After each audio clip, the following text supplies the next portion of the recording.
Hello everyone, good morning সবাইকে। আমাদের সকালের টিফিন আজকে রান্না হচ্ছে কপি আর আলু সই, তারপরে মাছ আমার মা রান্না করছে। এই দেখো,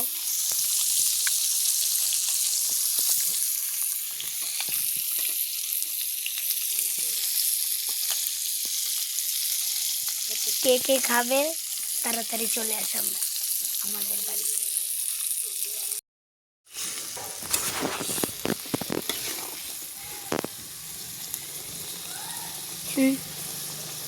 হ্যাঁ,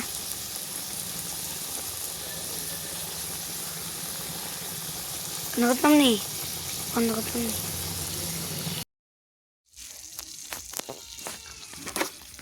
চলো, হয়ে গেছে মার রান্না, আমরা খাবো।